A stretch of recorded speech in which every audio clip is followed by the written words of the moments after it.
पढ़ाऊं क्या? आ रहा हूँ। तो जब पढ़ाऊं तो मेरे को खड्डे में कहाँ देख रहा है, इधर देखना। हाँ बेटा तो पढ़ाओगे, मेरे को ही ऑर्डर देती है बताओ। चलो ठीक है। तो मैंने कहा बच्चा बोर्ड पे ध्यान देना। हम लोग क्लास 9th का chapter number 3 that is tissue in action हम लोग पढ़ रहे थे। ठीक है, कनेक्शन दे मदद के लिए धन्यवाद, है ना। तो हम चैप्टर 3 पढ़ रहे थे बेटा, that is tissue in action. और आई थिंक हम लोग इसका क्या पढ़ चुके हैं बेटा, हम इसका प्लांट टिश्यू वाला सेक्शन खत्म कर चुके हैं। आज हम स्टार्ट करने वाले हैं एनिमल टिश्यू। क्या स्टार्ट करने वाले बेटा? Animal tissue.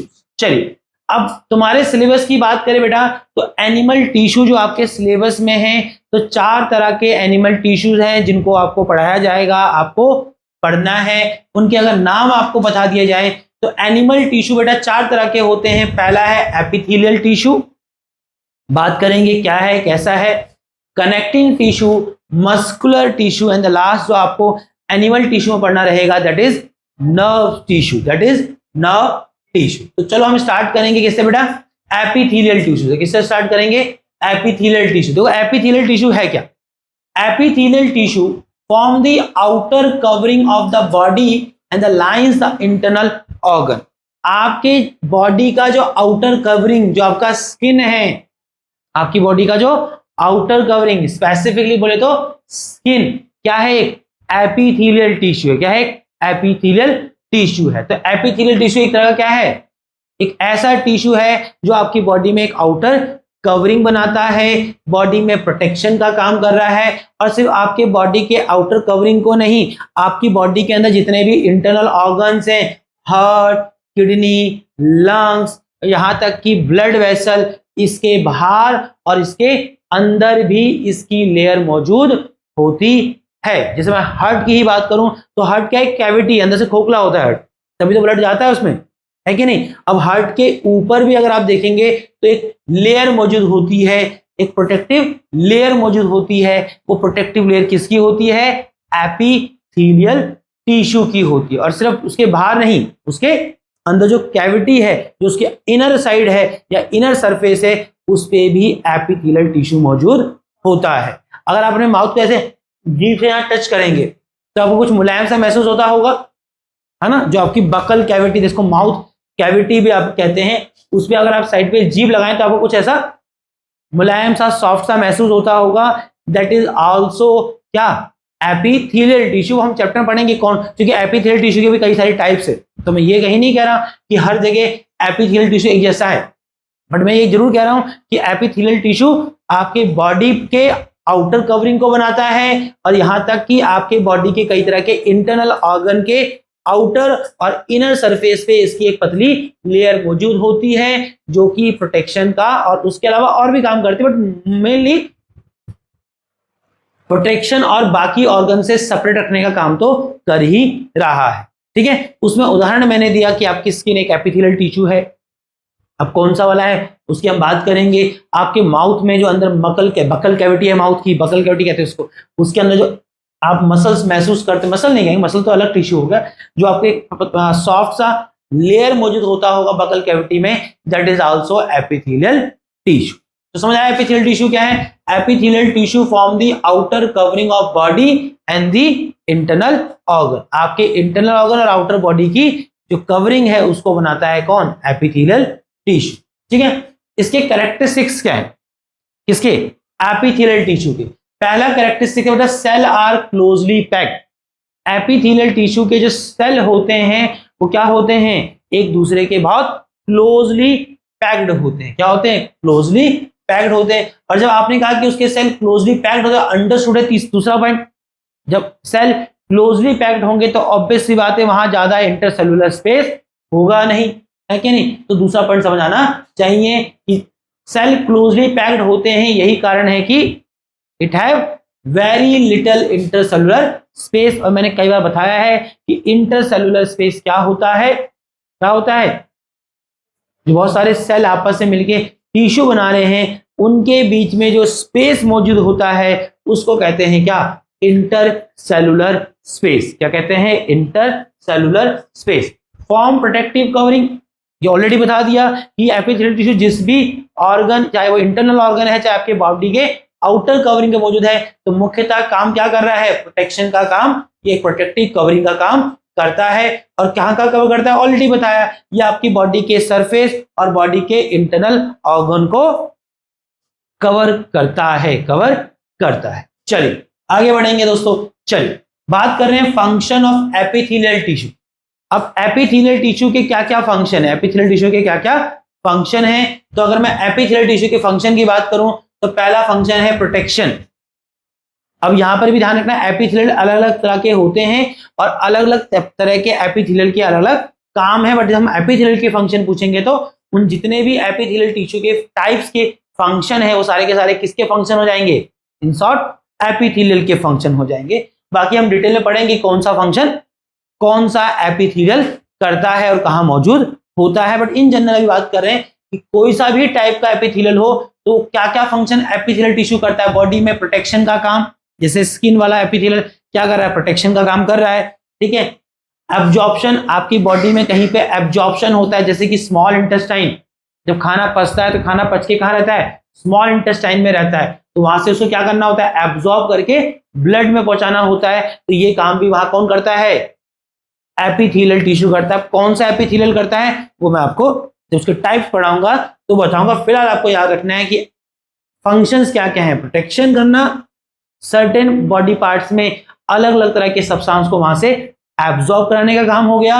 बॉडी में सिक्रेशन, एक्चुअल में सीधा सीधा अगर बता दूं, आपकी बॉडी में जो ग्लैंड्स होते हैं, सुने होंगे कई तरह के ग्लैंड्स होते हैं जो अलग अलग तरह के हार्मोन्स और एंजाइम्स रिलीज करते हैं। वो ग्लैंड एक्चुअल में कुछ नहीं है, वो ग्लैंड्स एक्चुअल में एपिथेलियल टिश्यू है। क्या है, एपिथेलियल टिश्यू। इसलिए एपिथेलियल टिश्यू का बेटा एक फंक्शन क्या है कि its function is to secrete certain types of enzymes और हार्मोन। तो एपिथेलियल टिश्यू का एक फंक्शन कुछ खास तरह के एंजाइम्स और हार्मोन को सीक्रेट मतलब रिलीज करना या उनको बनाना और फिर उनको बॉडी में रिलीज करना भी, ठीक है। बात करते हैं एक्सचेंज ऑफ गैसेस। आप पढ़ेंगे कि लंग्स में एक स्ट्रक्चर होता है एल्विली, उस एल्विली के ही थ्रू क्या होता है कि जो आप ऑक्सीजन इनहेल करते हैं वो ऑक्सीजन ब्लड में जाता है और बॉडी से जो कार्बन डाइऑक्साइड आया है by the process of respiration वो वापस से लंग्स में आता है। तो जो लंग्स में ऑक्सीजन और कार्बन डाइऑक्साइड का अदला बदली दैट इज एक्सचेंज होता है, उसमें भी कौन रोल प्ले करता है, एपिथेलियल। अब कौन सा और कहां टाइप से पढ़े, बट जस्ट मैं आपको ये पेपर के हिसाब से चल रहा है ना कि अगर आपको पेपर पूछेगा एपिथेलियल के फंक्शन क्या है तो दीज आर द फंक्शन।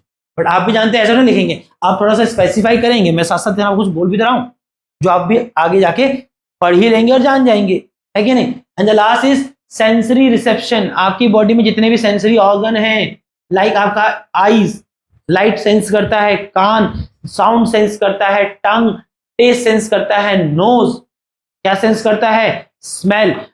तो आपके जितने भी सेंसरी ऑर्गन हैं वहां भी कई तरह के एपिथेलियल टिश्यू मौजूद होते हैं और काम क्या भाई लोगों का, सेंसरी रिसेप्शन करना कि डिफरेंट तरह के जो सेंस स्टिमुलीज होते हैं। स्टिमुली बोले बच्चा क्या होता है, ये जो लाइट है जिसको आपकी आंखें सेंस कर रही है, जो साउंड है जिसको आपका कान सेंस कर रहा है, टेस्ट जो आपका टंग सेंस कर रहा है, नो स्मेल जो आपका नो सेंस कर रहा है। ये जो लाइट साउंड जिनको आपकी बॉडी के सेंसरी ऑर्गन सेंस करते हैं इनको कहते हैं क्या, स्टिमुली। क्या कहते हैं, स्टिमुली।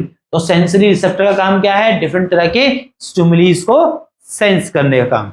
चलो एक एक करके एपिथेलियल टिश्यू के, अच्छा इसको मैं फिलहाल छोड़ दूंगा, ये आप लास्ट में खुद देखिएगा। जब सारे टाइप्स हो जाएंगे तो ये आपको खुद समझ आ जाएगा कि किस टिश्यू का क्या काम था, या मैं लास्ट में वापिस आ जाऊं, ठीक है। चलो पहले तो टाइप्स एक बार समझ लेते हैं, हर टाइप का एक फंक्शन पढ़ लेंगे। तो ये पॉइंट तो आपके पास चाहता तो इसको लास्ट में डालना चाहिए था, बट मैं चाह रहा हूं कि जब तुम पेपर के हिसाब से प्रिपेयर करोगे तो ऑलरेडी ये सारे टाइप्स पढ़ चुके होंगे, तो तुमको ये पहले काम आ जाएगा। जो तुमने आईडी तक तुम रिवीजन कर रहे होंगे ना, और तुमने सब कुछ पढ़ा होगा, जैसे आपके लिए एक रिवीजन हो जाएगा कि भाई किसका किसका क्या काम था। बट ये तब काम आएगा जब आपने ऑलरेडी चैप्टर पढ़ा है। थोड़ा सा आगे जाएंगे, इसमें बाद में आएंगे। बात कर रहे हैं देखो एपिथेलियल टिश्यू की पहली टाइप।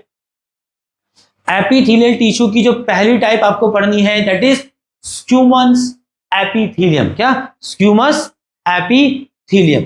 बात करते हैं देखो एपिथेलियल क्या है बता दिया था, it is a tissue, animal tissue जो एक आउटर कवरिंग का काम करता है, जो आउटर कवरिंग का काम करता है और उसके बहुत सारे फंक्शन बढ़ाया। मैंने बोला कि वो फंक्शन सिर्फ एक एपिथेलियल टिश्यू के नहीं है, एपिथेलियल टिश्यू के भी कई सारे टाइप्स है और अलग अलग टाइप के क्या है, अलग अलग फंक्शंस होते हैं। तो उसमें से हम पहला पढ़ रहे हैं स्क्यूमस एपिथेलियम।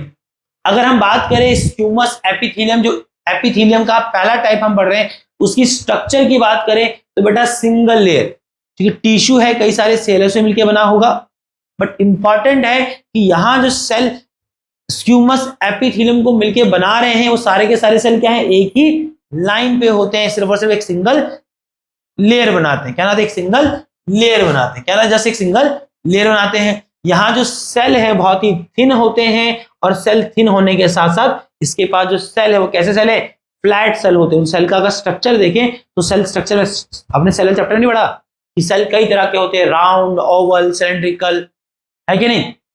बट स्क्यूमस एपिथेलियम को जो सेल बना रहे हैं वो कैसे होते हैं, थिन और फ्लैट सेल होते हैं, थिन और फ्लैट सेल होते हैं। ठीक है, फंक्शन की बात करते हैं, किसकी बात करते हैं, ये स्क्यूमस एपिथेलियम का काम क्या है। देखो उसकी लेयर थिन होने का मतलब आपको समझ आएगा क्यों थिन होती है उसकी लेयर, क्योंकि इसका काम है रैपिड डिफ्यूजन कराना। डिफ्यूजन समझते हो, जैसे लंग्स में हो रहा है, आई थिंक हमने सेल वाले चैप्टर में डिफ्यूजन पढ़ा था, है ना, याद है कि क्या होता है कि सेल मेम्ब्रेन से जो फ्लूइड होते हैं वो हायर कंसंट्रेशन से लोअर कंसंट्रेशन में जाते हैं, इसको कहते थे क्या, डिफ्यूजन। क्या कहते हैं, डिफ्यूजन।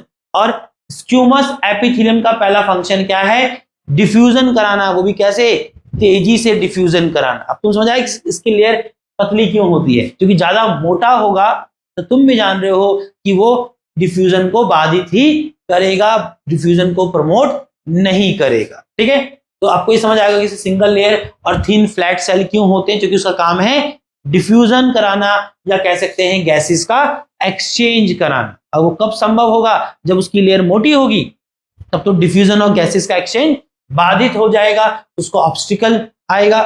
बट उसका काम है डिफ्यूजन और गैसेस का एक्सचेंज कराना, वो बहुत तेजी से। यही कारण है कि तुम उसका स्ट्रक्चर भी देखो उसी तरह से बना हुआ है। कैसा स्ट्रक्चर है, थिन और फ्लैट सेल का बना है। इसका बेनिफिट उसको मिलता है किसमें, फास्ट डिफ्यूजन और फास्ट गैसेस का एक्सचेंज कराने। कहां कहां मौजूद होता है, लंग्स में। आप 10th में एक चैप्टर पढ़ेंगे लाइफ प्रोसेस, वहां जब रेस्पिरेशन पढ़ोगे तो आप जानोगे लंग्स के अंदर छोटे छोटे बैलून लाइक स्ट्रक्चर्स होते हैं, उनको कहते हैं क्या, एल्विली। और एक्चुअल में ये एल्विली ही जो है, इसके ही थ्रू जो ऑक्सीजन आपने अंदर लिया है लंग्स में, वो ब्लड में जाता है, और बॉडी से जो कार्बन डाइऑक्साइड आया है by the process of respiration, वो वापस से लंग्स में आ जाता है। तो वहां क्या हो रहा है, गैसेस का एक्सचेंज हो रहा है। और वहां कौन सा टिश्यू मौजूद है जो ये करा रहा है, वो एक एपिथेलियम टिश्यू है। और एपिथेलियम में भी कौन है, वो स्क्यूमस एपिथेलियम। तो स्क्यूमस एपिथेलियम को ऐसे याद करो, कहां कहां मौजूद होगा, जहां पर डिफ्यूजन कराना होगा। तो आई थिंक अब आपको ये पॉइंट समझ आएगा क्यों लिखा था कि डिफ्यूजन का फंक्शन, ओ स्क्यूमस का फंक्शन डिफ्यूजन। तो मैंने कहा ना कुछ चीजें ऐसी चलती है भाई। मैंने नोट्स बनाया तो मैंने नोट्स बच्चे के याद करने के पॉइंट ऑफ से बनाया ना, कि उसको पढ़ना भी है कि नहीं, कि जब वो पढ़ के दोबारा आएगा और टाइप ऑफ टिश्यू पढ़ेगा, जिस बच्चे ने ढंग से पढ़ रखा होगा तो हो सकता है उसको डिटेल में जाना भी नहीं है, उसको सिर्फ पढ़ना है क्या, कि टिश्यू कौन कौन से हैं एपिथेलियम के और क्या क्या फंक्शन। बट तू बोलेगा मैं बिना पढ़े सीधा ये याद करूंगा, फिर कुछ समझ नहीं आएगा। अब तुम्हें समझ आ रहा होगा क्योंकि तुमने पूरा पढ़ लिया। अब तुम्हें एक सिंगल पॉइंट समझ आ रहा होगा, आपकी स्क्यूमस का काम डिफ्यूजन, क्योंकि आपने सब कुछ पढ़ा है। कहाँ होता है, लंग्स में, एल्विली में होता है, जहां वो गैसेस का एक्सचेंज कराता है, उसके ही थ्रू ब्लड में ऑक्सीजन जाता है, और बॉडीज में ब्लड में जो कार्बन डाइऑक्साइड बॉडी से आया है वापस से लंग्स में आता है ना। और उसका काम क्या है, डिफ्यूजन कराना। तो ऑब्वियस सी बात है उसका स्ट्रक्चर की वॉल थिक नहीं हो सकती, उसको थिन होना ही पड़ेगा। अगर कोई चीज थिक होगी तो डिफ्यूजन हो पाएगा, इजीली नहीं हो पाएगा, है ना। तो सारी चीजों को जब मिला के पढ़ोगे तो उसका स्ट्रक्चर क्यों है ऐसा वो भी समझ आएगा, उसका काम क्यों है ऐसा वो भी समझ आएगा, और कहाँ कहाँ वो मौजूद है, या वहां वहां क्यों क्यों क्यों मौजूद है, क्योंकि आपको दिख रहा है वहां वो डिफ्यूजन का काम कराना है। जहां जहां चीजों का डिफ्यूजन या एक्सचेंज कराना है, वहां क्या मिलेगा आपको, स्क्यूमस एपिथेलियम मिलेगा। सिमिलरली ब्लड वेसल, जो आपकी खून की नली होती है ना, उसमें भी क्या होता है, उसके ऊपर भी एपिथेलियम टिश्यू की कौन सी लेयर, कौन सा एपिथेलियम, स्क्यूमस एपिथेलियम मौजूद होता है। ठीक है, चलेगा, आगे बढ़े। चल, अब दूसरा आया स्ट्रेटिफाइड स्क्यूमस एपिथेलियम, उसी का एक कह सकते हैं एडवांस वर्जन जैसा। एक्चुअल में जब स्क्यूमस एपिथेलियम में क्या था, सेल कैसे थे, सिंगल लेयर में अरेंज थे, एक सिंगल फाइन लेयर बनाते थे, है कि नहीं। अब सोचो कि स्क्यूमस एपिथेलियम की एक लेयर, उसके ऊपर दूसरी लेयर, तीसरी लेयर, चौथी लेयर, तो अब जो एपिथेलियम बना, कई सारी स्क्यूमस एपिथेलियम लेयर की मदद से उस टिश्यू को कहा गया है क्या, स्ट्रेटिफाइड स्क्यूमस एपिथेलियम। मैं एग्जांपल बता, आपकी स्किन एक्चुअल में एक स्क्यूमस एपिथेलियम ही है, बट वो एक सिंगल पतली लेयर नहीं है, वहां ऐसी कई सारी स्क्यूमस की एक के बाद एक लेयर है, तो एक अच्छी खासी थिक आउटर कवरिंग बन जाता है, और इसको कहा गया क्या, stratified squamous epithelium tissue. Kanishka समझ रहा बेटा। तो स्ट्रक्चर की अगर हम बात करें स्ट्रेटेड स्क्यूमस एपिथेलियम की, तो बेटा स्ट्रक्चर क्या है, मैनी लेयर ऑफ सेल। वहां क्या थी, सेल की सिर्फ एक सिंगल लेयर थी, किसमें, स्क्यूमस एपिथेलियम में। बट अगर हम बात करें स्ट्रेटिफाइड स्क्यूमस एपिथेलियम की, तो यहां क्या है, देखो एक लेयर, दो लेयर, तीन लेयर, ऐसी कई सारी लेयर होती है, इसको कहा गया है क्या, स्ट्रेटिफाइड स्क्यूमस एपिथेलियम।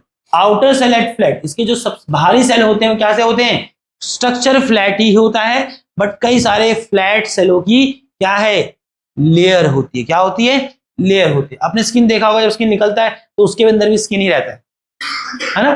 देखा है, खरोच लग जाए तो एक पतली सी स्किन के लेयर निकल जाती है ना। जब हाथ पानी में रहता है तो यहाँ स्किन निकलता नहीं निकलता, तो जब स्किन निकलता तो क्या अंदर दिखने जाता, नहीं, उसके अंदर भी क्या है, कई सारी और परतें हैं। तो यही तो बता रहे हैं कि स्ट्रेटिफाइड स्क्यूमस कैसे बना है, स्क्यूमस एपिथेलियम की कई सारी लेयर्स जब मिलती हैं, और तब जो एपिथेलियम बना उसको ही कहा गया है स्ट्रेटिफाइड एपिथेलियम या स्ट्रेटिफाइड स्क्यूमस एपिथेलियम।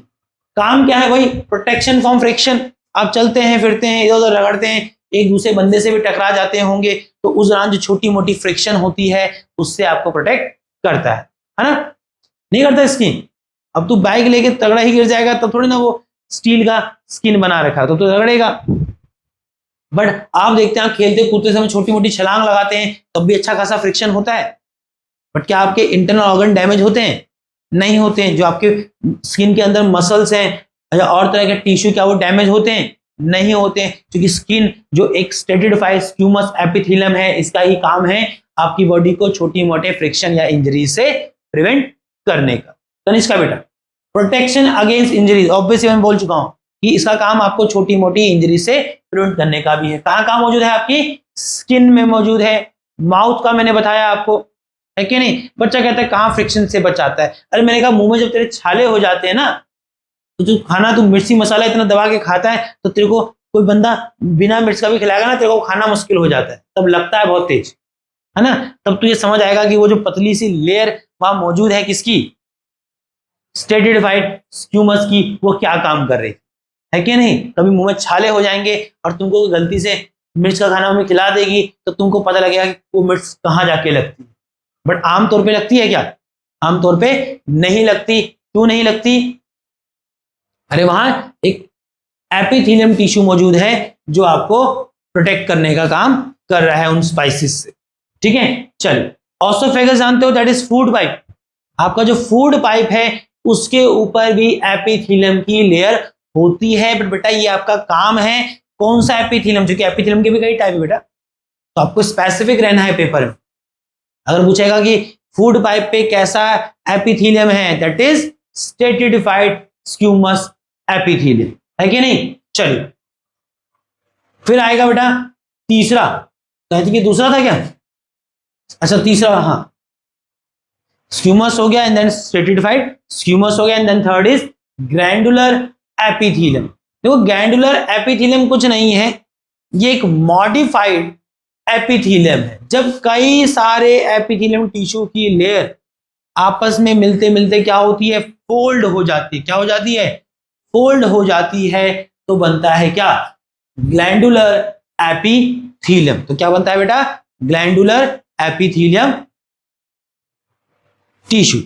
अब टिश्यू है बेटा, क्या काम है इसका, ये आपकी बॉडी में जो स्वेट पसीना आता है, आपके माउथ के पीछे एक ग्लैंड होता है दैट इज सेलिवरी ग्लैंड, जो सेलिवरी एमिलाइज, जिसको आम भाषा में आप थूक कह सकते हैं या सलाइवा कह सकते हैं। वो सलाइवा एक एंजाइम है, वो सलाइवा क्या है, एंजाइम है। तो जो आपका सलाइवा है, जो तो इसका काम क्या है, स्वेट प्रोड्यूस करना। आपका जो सेलिवरी ग्लैंड सलाइवा रिलीज करता है वो प्रोड्यूस करना। म्यूकस, म्यूकस नहीं सुना होगा आपने, आपके स्टमक में जो स्टमक की वॉल है वहां भी कुछ ग्लैंड मौजूद होते हैं।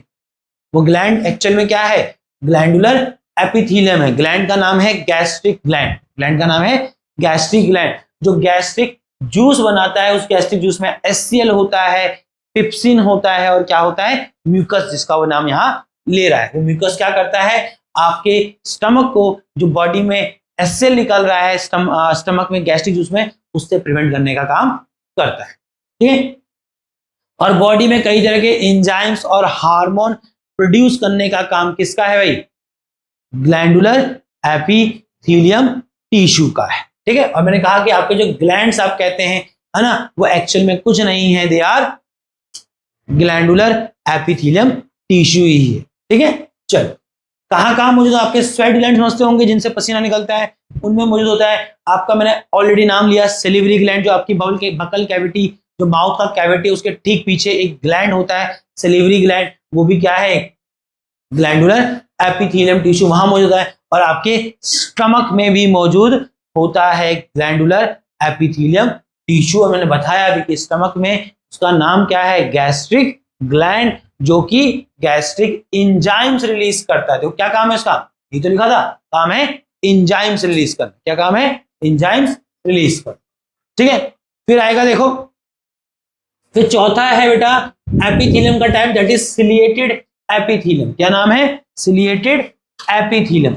अब ये सिलिएटेड एपिथीलियम क्या है, देखो एक्चुअल में कहता है cell possesses thin hair like structure called the cilia. अब वो एपिथीलियम टिश्यू जिसमें मौजूद सेल के ऊपर हेयर लाइक प्रोजेक्शन क्या मौजूद है, कुछ हेयर लाइक, हेयर बाल के आकार की आकृति या प्रोजेक्शन है, उसको नाम दिया गया है क्या, सिलिएटेड एपिथीलियम। तो सिलिएटेड एपिथीलियम कौन है, सेल पोजेस, कह रहा है सिलिएटेड एपिथीलियम में जो सेल है पोजेस, उसके पास क्या है, थिन हेयर लाइक स्ट्रक्चर है। और वो थिन हेयर लाइक स्ट्रक्चर है, उन हेयर लाइक स्ट्रक्चर को ही क्या कहा गया है, सीलिया कहा गया है। क्या कहा गया है, सीलिया कहा गया है। और वहीं से इस एपिथीलियम का नाम पड़ा सिलिएटेड एपिथीलियम। काम क्या है वो इंपॉर्टेंट है, नाम याद रखना है सिलिएटेड एपिथीलियम। देखो बोरिंग लग सकता है बट यही है कि एपिथीलियम टिश्यू क्या होता है, उसके टाइप्स पढ़िए, उसके फंक्शन पढ़िए। ये कोई फिजिक्स का कोई चैप्टर तो है नहीं जहां न्यूमेरिकल बनाएंगे, थ्योरी है, फैक्ट्स हैं, इसका नाम यह है, इसका काम यह है ना, कुछ ऐसा दिखा भी नहीं रहे, कहां दिखाएंगे, है कि नहीं। चलिए बात कर रहे हैं फंक्शन की। तो जो सिलिएटेड एपिथीलियम है, इसका फंक्शन है move substance over the cell surface, कि जब कोई भी सब्सटेंस के सेल के सरफेस के ऊपर आता है तो जो सीलिया है उसके ऊपर मौजूद जो हेयर लाइक प्रोजेक्शन कहा गया है, वो वेरियस तरह के सब्सटेंस जो उसके ऊपर या उसके सेल के सरफेस पे होते हैं उसको मूव कराने का काम करता है, उसको मूव कराने का काम करता है। कहाँ मौजूद है, आपकी नोज में होता है, आपके विंड पाइप समझते ना, विंड पाइप जो हवा सांस की नली है, विंड पाइप पे होता है। और उसके साथ साथ ओविडक्ट, किसी को पता ओविडक्ट कहाँ सुना पड़ा, 8th में आई थिंक कोई रिप्रोडक्शन वाला चैप्टर पढ़ा होगा, है ना। तो जो फीमेल रिप्रोडक्टिव सिस्टम पढ़ा था, तो फीमेल रिप्रोडक्टिव सिस्टम में जो ओवेरीज हैं, याद है, जो ओवेरीज होती हैं, तो उसके बगल में एक फनल होता था। बगल में क्या होता था, याद है, बोलो बच्चा, 2 ओवेरीज होती थी ना, याद है। और ये जो ट्यूब होती थी, जहां ओवेरीज जब एग रिलीज करती थी तो कहां जाती थी, ओविडक्ट में जाती थी। क्या जाती थी, ओविडक्ट में, जिसको फैलोपियन ट्यूब भी कहते हैं, जिसको फैलोपियन ट्यूब भी कहते हैं, है कि नहीं। तो इसमें भी क्या होता है, सिलिएटेड एपिथीलियम मौजूद होता है। और वो सिलिएटेड एपिथीलियम ही ओवेरी जो एग रिलीज कर रही है उसको आगे मूव कराने में मदद करती है। यही तो काम है सिलेटेड एपिथेलियम का, कि नहीं, कि जब भी कोई चीज उसके सरफेस के ऊपर आएगा, चाहे वो यहाँ पर ओविडक्ट के केस में क्या आया, फीमेल रिप्रोडक्टिव सेल एग आया, तो उसको आगे सरकार ने बढ़ाने का काम किसका है, सिलेटेड एपिथेलियम। ठीक है बालक, बोलो बेटा, समझ आ रहा है कि नहीं आ रहा आपको? चलो बात कर रहे हैं पांचवा और आखिरी टाइप किसका, एपिथेलियम टिश्यू का पांचवा और आखिरी टाइप क्या है बेटा, that is columnar epithelium. Column का समझते हो, अरे जो मकान के पिलर होते हैं उनको भी कॉलम कहते हैं। एक्चुअल में इसके जो सेल हैं वो कैसे शेप के हैं, pillar like, tall pillar like, column की तरह है, इसीलिए नाम पड़ा कॉलमनर या कॉलमनर एपिथेलियम।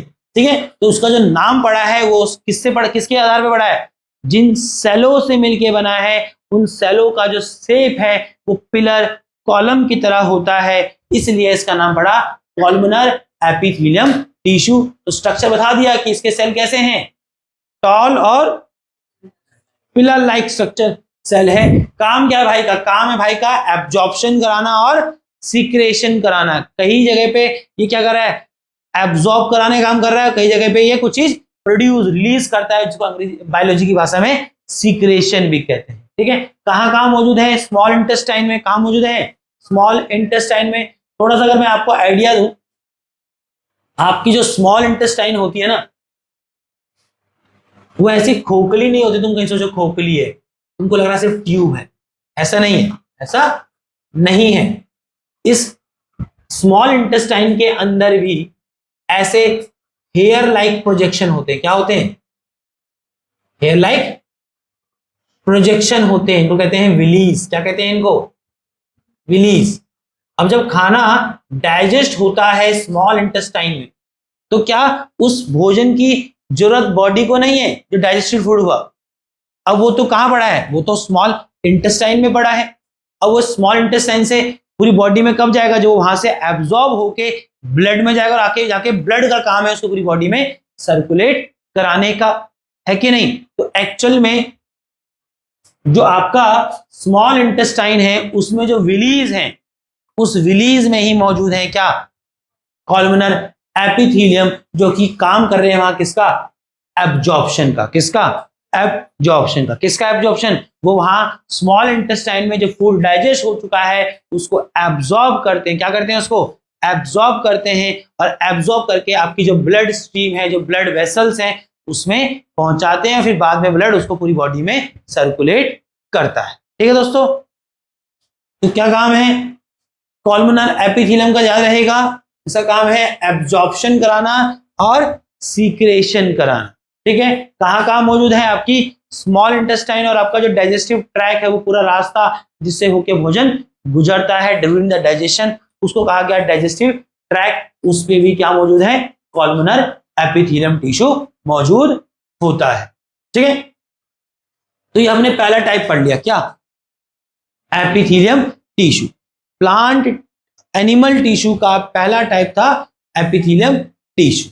अब मुझे लगता है मैं अगर अब आप इसके बाद ये सब पढ़ने का यहाँ पढ़ेंगे तो आई थिंक आपको समझ आ जाएगा। ये सब तो पढ़ा। स्क्यूमस का काम क्या है, डिफ्यूजन कराना, स्ट्रेटिफाइड स्क्यूमस जिससे आपकी स्किन बनी उसका काम क्या है, प्रोटेक्शन कराना। ग्लैंडुलर का काम क्या है, इससे आपके ग्लैंड्स बने हैं उसका काम है कई तरह के एंजाइम सीक्रेट कराना। सिलेटेड का काम क्या है, उसमें जो सेल के ऊपर सीलिया मौजूद है उसका काम है मूवमेंट कराना। और लास्ट कॉलमनर का काम क्या है, स्मॉल इंटेस्टाइन में था, जैसे वहां डाइजेस्टिव फूड का एब्जॉर्प्शन कराना, तो उसका एब्जॉर्प्शन। तो ऐसे पढ़ा जाता है दोस्त। तूने अब बच्चे याद क्या होती है, तो भाई आपको पूरा पढ़ना पड़ेगा तब आपको ये पन्ना समझ आएगी। अब ये पहले इसलिए डाला क्योंकि अब आप जब इसको दोबारा नोट्स को पढ़ेंगे तो आपने आगे के सारे टॉपिक्स पढ़ रखे, तो आप शुरुआत यहां से कर सकते हैं कि भाई हाँ मुझे ये एपिथेलियल टिश्यू पढ़ने हैं और ये इनके काम है, क्योंकि आप ऑलरेडी सारी बातें चीजें एक्सप्लेन कर चुके। अब आपके लिए नया थोड़ी ना है। चलो, तो हम बात करेंगे किसकी बेटा, कनेक्टिंग टिश्यू। इसकी कनेक्टिंग टिश्यू। तो जरा बोर्ड पे देखिएगा बेटा, connecting tissue connect, support and bind different tissue and organ of the body. आपकी बॉडी में कनेक्टिंग टिश्यू का काम क्या है, इसका काम है बॉडी में सपोर्ट प्रोवाइड करने, जैसे आपकी बोन, देखो उसका एक टाइप है क्या, कनेक्टिंग टिश्यू का, है ना, क्या कर रहा है, सपोर्ट, आपके बॉडी के फ्रेमवर्क को होल्ड करके रखता है, बांध के रखता है कई तरह के टिश्यू और बॉडी के ऑर्गन्स को। तो कनेक्टिंग टिश्यू का काम क्या है बॉडी में, कनेक्टिंग टिश्यू का काम है बॉडी में सपोर्ट करना और बॉडी में कई तरह के ऑर्गन और या कोई और तरह के टिश्यू को आपस में बाइंड कराना या उनको सपोर्ट कराने का काम किसका है, कनेक्टिंग टिश्यू का है। और आपको 6 तरह के कनेक्टिंग टिश्यू पढ़ने हैं। अगर फटाफट नाम ले लूं, हम डिटेल में एक एक करके पढ़ेंगे। पहला पढ़ना है ब्लड, अगला है bone, cartilage, tendon, ligament and adipose tissue. ये 6 तरह के कनेक्टिंग टिश्यू आपके सिलेबस में मौजूद है। हम एक करके इनको पढ़ेंगे, फिलहाल आपको नाम याद होने चाहिए।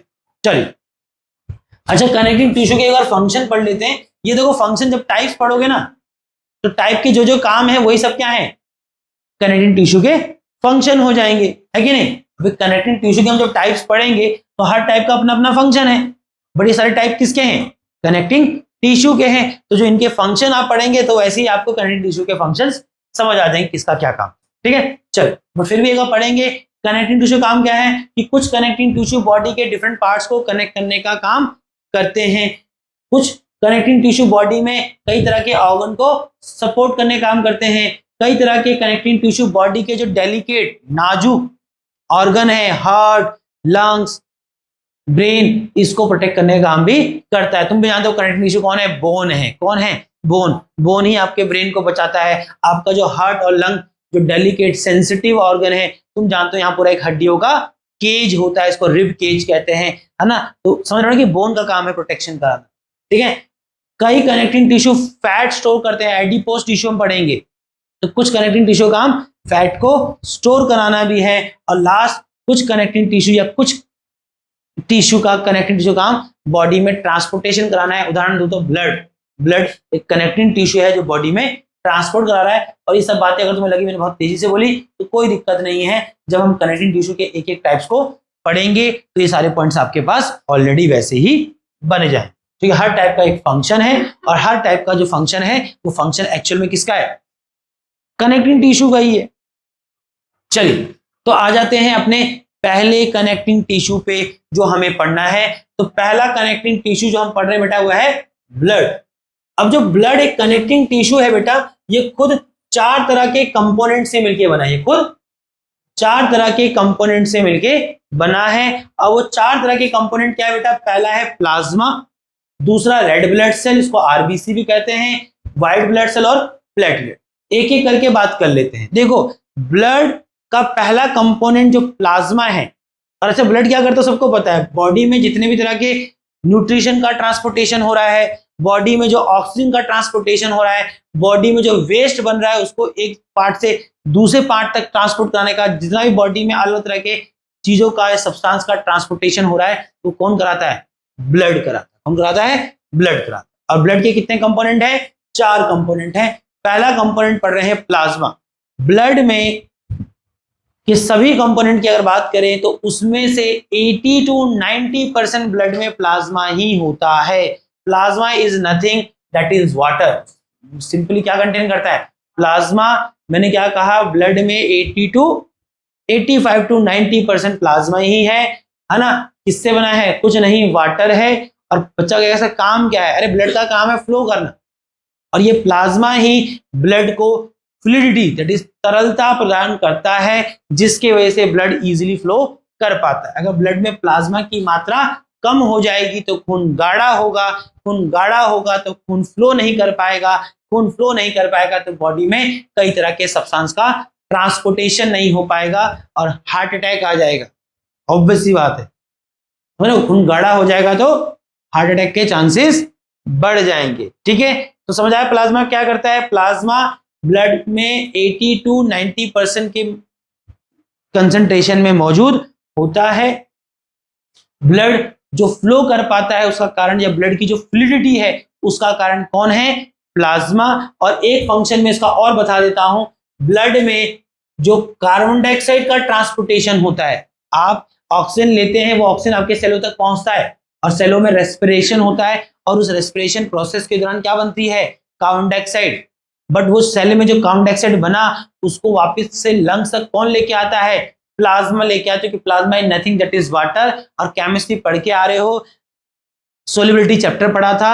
एक्चुअल में कार्बन डाइऑक्साइड की वाटर में सोल्युबिलिटी अच्छी खासी है, कार्बन डाइऑक्साइड बहुत इजीली वाटर में डिसॉल्व हो जाता है। इसीलिए जो सेल में रेस्पिरेशन के दौरान कार्बन डाइऑक्साइड बनता है वो किस में डिसॉल्व हो जाता है, वो डिसॉल्व होता है प्लाज्मा में, और प्लाज्मा में डिसॉल्व हो जाता है। यही कारण है कि प्लाज्मा कार्बन डाइऑक्साइड को बॉडी सेल से लंग्स तक लेके आता है। याद रखना कि प्लाज्मा का एक काम क्या है, बॉडी में जो कार्बन डाइऑक्साइड बना उसका ट्रांसपोर्टेशन कराना, कहां से, सेल से लंग्स तक, ठीक है। और साथ में फ्लूइडिटी तो प्रोवाइड कराता ही है।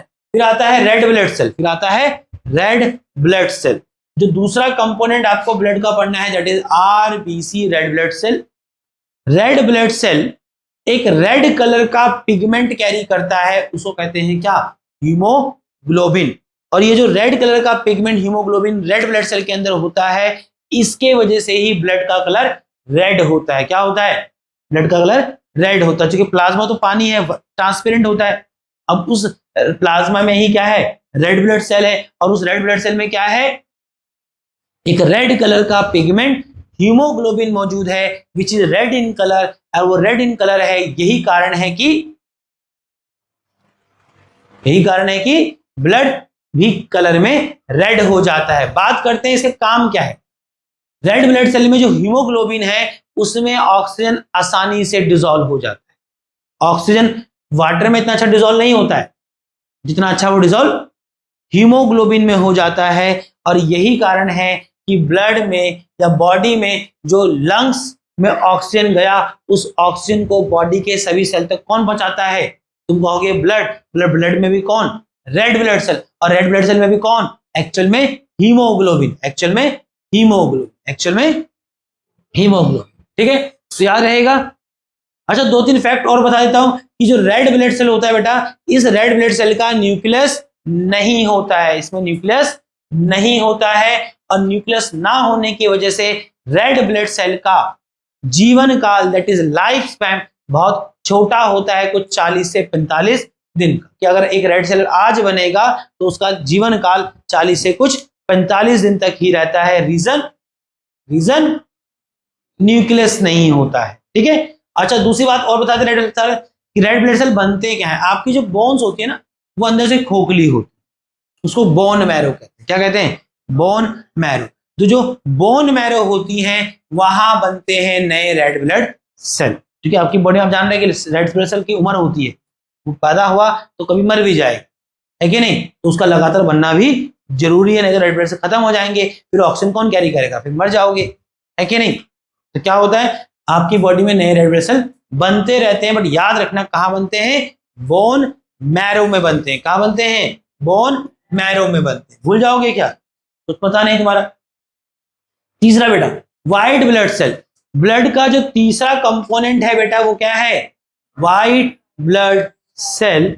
व्हाइट ब्लड सेल को बॉडी में सोल्जर भी कहते हैं। क्या कहते हैं, सोल्जर, सैनिक की तरह है। एक्चुअल में व्हाइट ब्लड सेल आपकी बॉडी में मदद करते हैं एंटीबॉडीज बनाने में। क्या बनाने में, एंटीबॉडीज बनाने में। और ये एंटीबॉडीज ही आपकी बॉडी को कई तरह के माइक्रो ऑर्गेनिज्म, वायरसेस जो बीमारी करते हैं उससे प्रोटेक्ट करने का काम करते हैं। याद रहेगा कनिष्का बेटा, ठीक है। तो white blood cell are the soldier of the body, they are the soldier of the body that help us in preventing us from the disease causing microorganism and virus, ठीक है। and the last is platelets। तीसरा last क्या है बेटा, platelets. Blood का जो चौथा component platelets है। आपने देखा होगा कि छोटी मोटी इंजरीज के दौरान अगर आपके ब्लड निकलने लग जाए, ब्लीडिंग होने लग जाए, तो कुछ समय के बाद ब्लड खुद से ही जम जाता है। उसको कहते हैं ब्लड की क्लोटिंग होगी। क्या हो गई, ब्लड की क्लोटिंग होगी, ब्लड जम गया इसको, या अंग्रेजी में ब्लड का कोगुलेशन भी कहते हैं, ब्लड का कोगुलेशन भी कह सकते हैं। तो जो ब्लड का क्लोटिंग या कोगुलेशन होता है वो किसकी वजह से होता है, वो होता है ब्लड में मौजूद प्लेटलेट्स की वजह से। अगर नहीं होता, तुम जानते हो क्या होता, छोटी मोटी इंजरी से भी खून निकलता रहता और बॉडी में बेटा खून ही नहीं बचता, है ना। बट ऐसा होता है क्या? नहीं होता है। रीजन है कि जब ब्लड निकलता है तो खुद से ही कोगुलेट जम जाता है, खुद से ही जम जाता है। किसके वजह से जमता है? ब्लड के अंदर मौजूद उसका एक कंपोनेंट प्लेटलेट्स। और मैंने फंक्शन तो बताई दिए। अरे इन सब के जो काम बताए कि प्लाज्मा का काम क्या है बॉडी में, सॉरी ब्लड में कार्बन डाइऑक्साइड कैरी करना, तो किसका काम है? वो ब्लड में ही तो आएगा काम। बॉडी में ऑक्सीजन और न्यूट्रिशन का ट्रांसपोर्टेशन कराना, ब्लड में जो वेस्ट बन रहे हैं उन वेस्ट का ट्रांसपोर्टेशन कराना। मैंने बताया था एक जगह पे कि आपकी बॉडी में एक हार्मफुल पॉइजनस सब्सटेंस यूरिया बनता है जिसको किडनी अलग करती है ब्लड में, अब बॉडी में से। बट किडनी तक लेके कौन जाता है? किडनी क्या सब जगह लगी हुई है? 2 ही किडनी होते हैं, यही मौजूद है, पीछे होती है ना।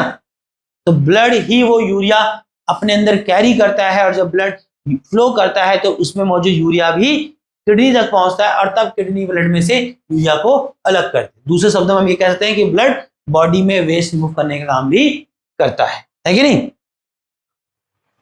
फाइट इन्फेक्शन, तुम भी जानते हो, बड़ा व्हाइट ब्लड सेल ब्लड का वो कंपोनेंट है जो आपको इन्फेक्शन या डिजीज कॉजिंग माइक्रोब से बचाता है और ब्लड क्लोटिंग में भी मदद करता है। आप भी जानते हैं ब्लड क्लोटिंग में कौन सा कंपोनेंट मदद करता है?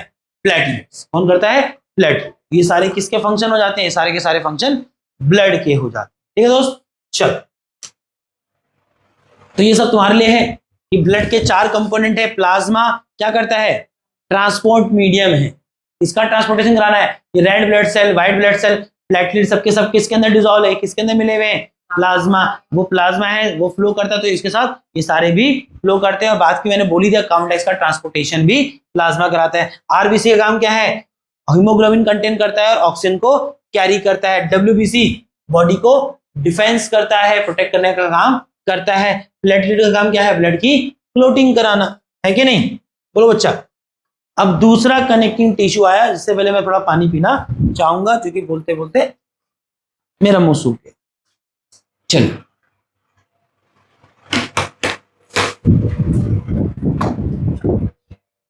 चलो बात कर रहे हैं किसकी? बोन की।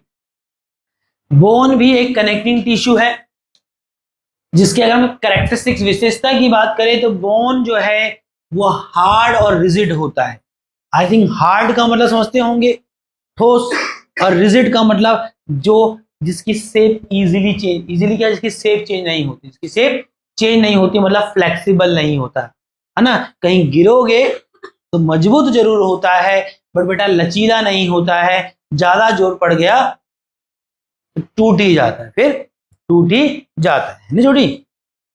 तो बोन क्या है बेटा? एक कनेक्टिंग टिश्यू है जिसका अगर हम कैरेक्टर्स की बात करें तो हार्ड होती है, रिजिड होती है, और बोन किसमें रिच होती है? कैल्शियम और फॉस्फोरस सॉल्ट। बोन में कैल्शियम और फॉस्फोरस अच्छी खासी मात्रा में होता है, या कहें कैल्शियम और फॉस्फोरस का बना होता है। और लास्ट किसमें आता है बेटा? स्ट्रॉन्ग कनेक्टिंग टिश्यू है। क्या है? स्ट्रॉन्ग कनेक्टिंग टिश्यू है। काम क्या भाई का? बॉडी को सपोर्ट करता है। भाई तुम्हारा जो पूरा बॉडी खड़ा है किस पे खड़ा, किस पर टिका हुआ है? बोन्स पे। अगर बोन्स नहीं होते तो सारा लटक के यहाँ जमीन पे पहुंचे जैसा हो जाता बॉडी, है कि नहीं। तो आपका पूरे बॉडी का जो फ्रेमवर्क ढांचा है उसको कौन बना रहा है? उसको बनाता है बोन। नहीं, जो आपकी पूरी बॉडी का एक ढांचा है, फ्रेमवर्क है, उसको बनाने का काम किसका है? ब्रेन का। किसका का? ब्रेन का, बोन का है। ब्रेन कहां से है? प्रोटेक्ट इंटरनल ऑर्गन, ये पीछे बताया भी था। आपके कई तरह के इंटरनल ऑर्गन जो बहुत सेंसिटिव है उसको प्रिवेंट करने का काम भी करता है, उसको प्रिवेंट करने का काम भी करता है। कैसे? अरे देखो अभी बताया था पीछे, आपका जो ब्रेन है दैट इज सेंसिटिव ऑर्गन, इसके ऊपर ये स्कल खोपड़ी मौजूद है कि नहीं मौजूद है? क्या है स्कल? बोन ही तो है। क्या कर रहा है वहां? ब्रेन को प्रोटेक्ट कर रहा है। आपका जो लंग्स और क्या कहते हैं हार्ट है जो कि बहुत सेंसिटिव ऑर्गन है, जो कि बहुत सेंसिटिव ऑर्गन है, उसको कौन प्रोटेक्ट कर रहा है? रिब केज, है ना। रिब केज जो है क्या है? बोन ही तो है बेटा। किसका काम कर रहा है? आपके हार्ट और लंग्स को प्रोटेक्ट करने का काम करता है। तो दूसरा फंक्शन आपको समझ आ रहा है कि काम क्या है इसका? आपके इंटरनल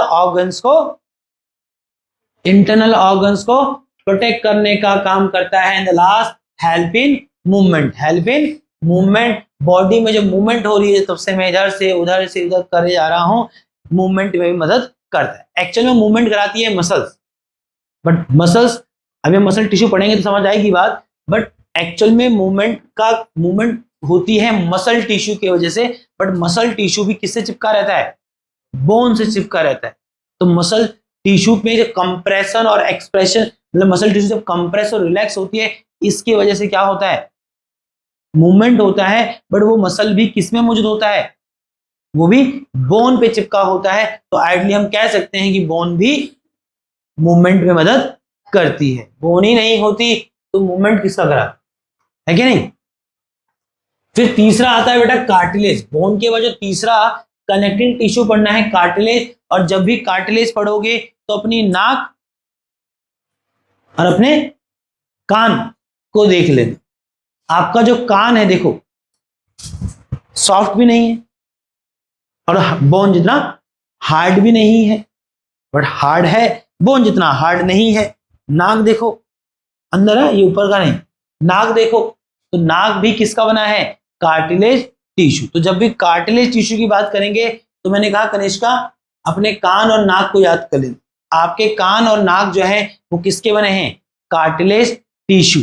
और जब तुम्हारा नाक और कान छोगे तुमको आधी कैरेक्टरिस्टिक वैसे ही याद आ जाएगी। क्या है? एक फ्लेक्सिबल कनेक्टिंग टिश्यू। फ्लेक्सिबल नहीं है देखो, है ना? तो याद रखना कि कार्टिलेज क्या है? कार्टिलेज वो कनेक्टिंग टिश्यू है जिससे आपकी नोज और भी जगह होता है, बट जो आपको पता है, जो आपको दिख भी रहा है ना? आपका जो ईयर, कान और नाक है किसका बना है? कार्टिलेज टिश्यू का बना है। कैरेक्टरिस्टिक विशेषता क्या है? देखो फ्लेक्सिबल कनेक्टिंग टिश्यू है। क्या है? फ्लेक्सिबल कनेक्टिंग टिश्यू है। सॉफ्टर देन बोन, बोन से सॉफ्ट होता है। बोन तो सॉफ्ट कहां होती है? बोन तो हार्ड और रिजिड होती है। कहां कहां मौजूद है? नोज में मौजूद है, बता दिया। आपके कान में मौजूद है। और कहां मौजूद है? ट्रैचिया। अपना गला देखिए, यहां जब छूओगे ये जो विंड पाइप है आपको इसके ऊपर रिंग्स दिख रही होंगी, उसको कहते हैं रिंग ऑफ कार्टिलेज, जो आपका विंड पाइप है। अच्छा, विंड पाइप को बायोलॉजी में ट्रैचिया कहते हैं। क्या कहते हैं? ट्रैचिया कहते हैं। तो उसको विंड पाइप बोलिए, ट्रैचिया बोलिए। जो आपका विंड या ट्रैचिया है तो उस ट्रैचिया के ऊपर आप अगर हाथ लगाएंगे तो आपको कुछ ऐसा रिंग जैसा महसूस हो रहा होगा। वो रिंग किसकी है? वो रिंग भी कार्टिलेज की बनी है, इसलिए उसको बोला जाता है रिंग ऑफ कार्टिलेज। और ये रिंग ऑफ कार्टिलेज क्या कर रही है? आपके विंड पाइप को प्रोटेक्ट करने का काम करती है, प्रोटेक्ट करने का काम करती है। ठीक है? और कहां मौजूद है? एंड ऑफ दी बोन, जो आपकी बोन है, सब एक बोन है। अब इस ये बोन यहां से यहां तक है ना बेटा, इसके दो एंड है, एक इधर है और एक इधर है। खुद सोचो जब बोन मूव करती है तो बेटा दो बोन्स आपस में कनेक्टेड है, तो लगातार रगड़ेंगी, रगड़ने से फ्रिक्शन होगा, फ्रिक्शन से क्या होगा? मुझे लगता है बोन्स का इजी मूवमेंट नहीं होगा, बट आई थिंक हमारे केस में तो बोन का इजी मूवमेंट होता है। रीजन क्या है? कि जहां दो बोन जो होती है उन बोन के एंड पे भी कार्टिलेज टिश्यू मौजूद होता है, और वही दो बोन्स जब आपस में मूव करती है तो उनके मूवमेंट को सॉफ्ट बनाता है या स्मूथ बनाता है। क्या बनाता है? स्मूथ बनाता है। तो ये भी याद रखना कि कार्टिलेज टिश्यू बोन के, अगर सपोज एक बोन है तो बोन के एंड पे भी मौजूद होता है। अब ये बोन इस बोन से जॉइंट होगा कहीं पे। अब जब बोन आपस में दोनों क्या करेंगी? मूवमेंट करेंगी, तो उनके ऊपर मौजूद या उनके एंड पे मौजूद कार्टिलेज टिश्यू उनकी स्मूथ मूवमेंट को इंश्योर करता है। आप देखते हो जब आदमी बूढ़ा होता है कहता है पैरों में दर्द, घुटनों में दर्द, तो होगा मेरे भाई। उम्र के साथ क्या होता है? जो बोन के एंड पे कार्टिलेज टिश्यू है ऑब्वियस सी बात है वो कम हो जाएगा, और जब कार्टिलेज टिश्यू कम हो जाएगा तो जब दो बोन्स आपस में मूव करेगी तो उनका मूवमेंट इतना स्मूथ नहीं रहेगा, वो रगड़ेंगी, घर्षेंगी, तो क्या होगा मेरे दोस्त? पेन होगा। ठीक है निष्का? तो अपने डाइट का ध्यान रखना चाहिए। कुछ बूढ़े लोग देखो बुढ़ापे में भी अच्छा चलते हैं, है ना? तो हर सेम, मतलब ये भी नहीं डाइट से किस्मत खराब हो तो कुछ भी होता है, बट ऑब्वियस सी बात है सब कुछ किस्मत के भरोसे नहीं होता है। मोर एंड लेस बहुत रेयर केस में ऐसा होता है। मोस्ट ऑफ द टाइम आपकी आदतें ही, आपकी लाइफस्टाइल ही आपकी बॉडी के पार्ट्स को प्रिवेंट करती है ना? बाकी तो कुछ कह नहीं सकते भाई, नहीं करने इसका। बाकी तो जीवन में कुछ भी हो जाएगा, चाहे तुम बड़े ही समझदारी से जीवन जीते हो, है ना? उसकी तो गारंटी किसी के पास नहीं। नहीं बोलेगे मैंने बोला था कि ऐसा होता है, ऐसा होता है। चलिए फंक्शंस की बात करते हैं। तो फंक्शन बढ़ा दिया मेरे बच्चा, इसका काम क्या है?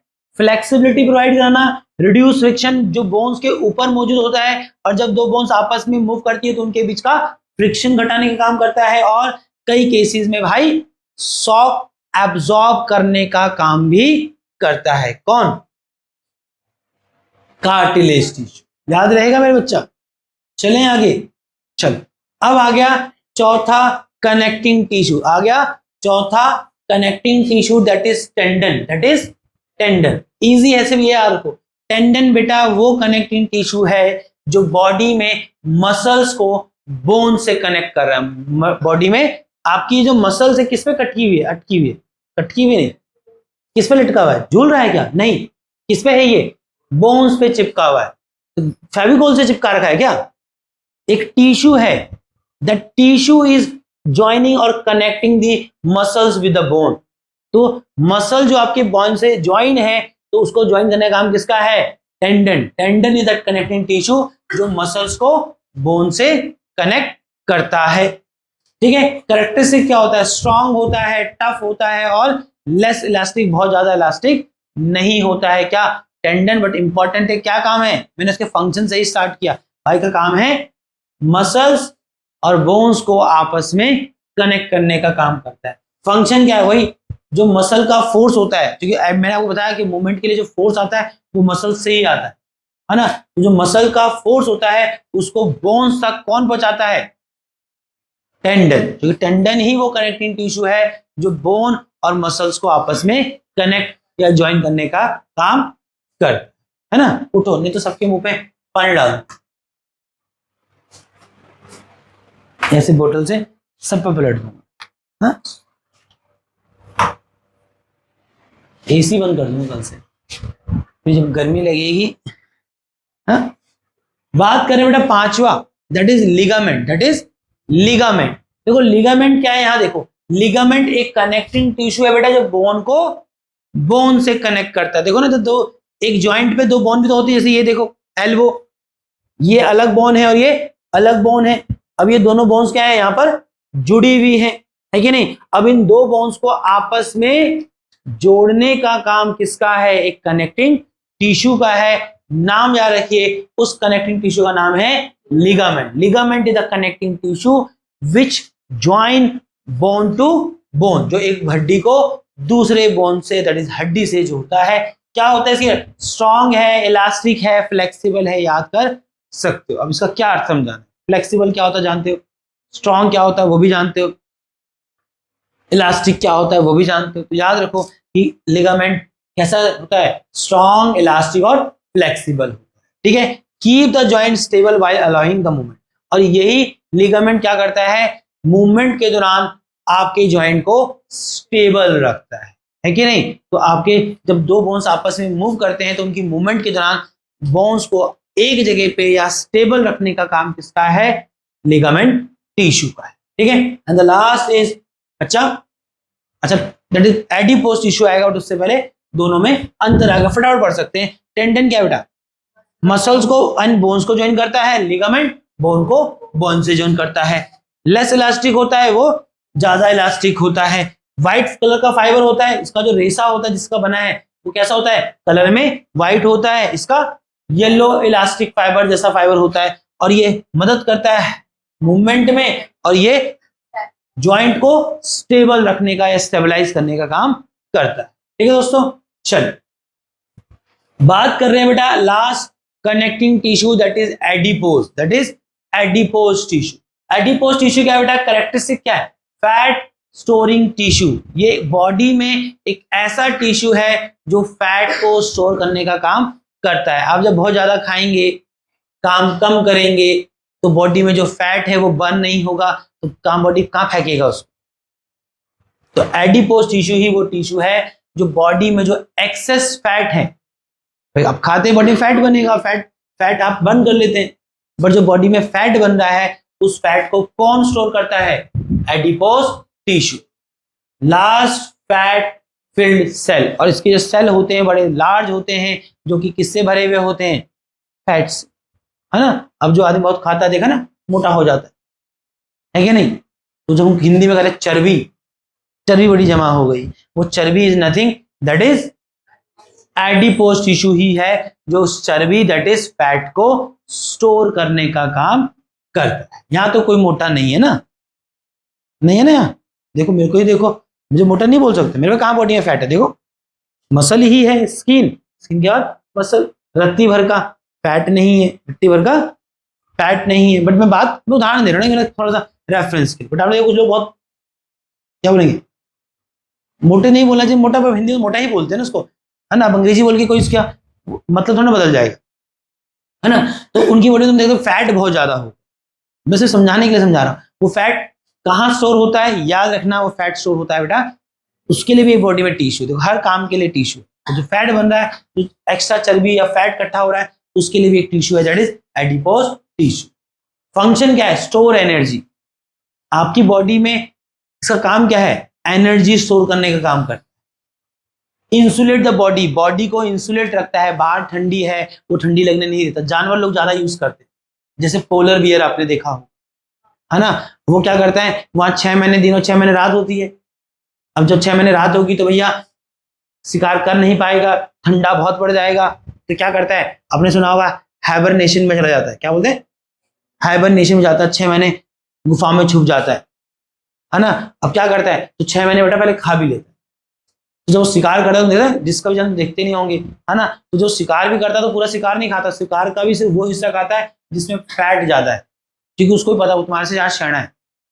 तुम साइंस कम पढ़ते हो, भाई ने साइंस पढ़ रखी है ना। भाई क्या करता है, जब कोई मछली मारेगा या कोई भी जानवर मारेगा तो उसका वो हिस्सा खाता है जिसमें फैट ज्यादा होता है, क्योंकि उसको भी पता है कि भैया सर्दी में 4-6 महीने क्या करेगा, है क्या नहीं, तो क्या करता है, बॉडी में चर्बी इकट्ठा करता है, जानबूझ के चर्बी स्टोर करता है। क्यों, उसको पता है जब 6 महीने से खाना नहीं होगा, वह हाइबरनेशन के प्रोसेस में होगा, तो क्या होगा, वही बॉडी में स्टोर फैट उसकी बॉडी के फंक्शन के लिए एनर्जी देगा, और एनर्जी देने के साथ साथ उस ठंडे में इंसुलेशन का काम भी करेगा। ठीक है, आम मत खा लेना, यहां इतना ठंडा नहीं पड़ता, ठीक है।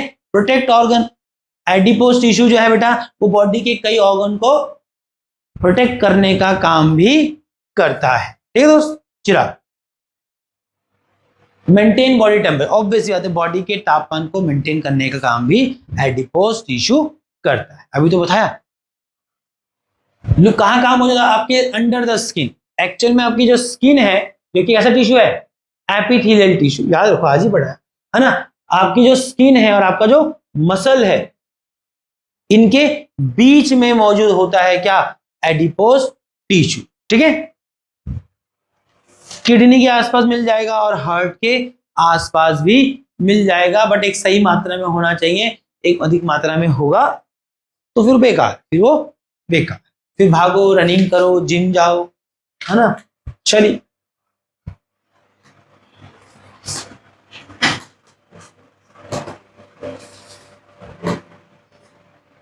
चलो, मुझे लगता है हम भगा तो नहीं रहे हैं, देखो भगा का फायदा तो है नहीं, कि कराना चाहिए, मुझे लगता है इतना ही कराते हैं। मस्कुलर टिश्यू और फिर नर्व टिश्यू हम एक क्लास में करेंगे, है ना। तो जब मैंने 2 ही चीज पढ़ाया, बहुत ज्यादा भी नहीं पढ़ाया, मुझे लगता है आपको पढ़ लेना चाहिए। बहुत ज्यादा मैं ऑब्वियस ज्यादा कभी पढ़ाता भी नहीं, उतना ही पढ़ाया जितना आप एक दिन पे देख सकते हो, पढ़ सकते हो। खाली भगाया और 2 दिन में पढ़ाया और तुमको कहा कि एक दिन में याद कर, ये कोई नियम होता नहीं, ऐसे हमारी कोई गाड़ी नहीं छूट रही है ना, और ऐसे पढ़ाई होती नहीं।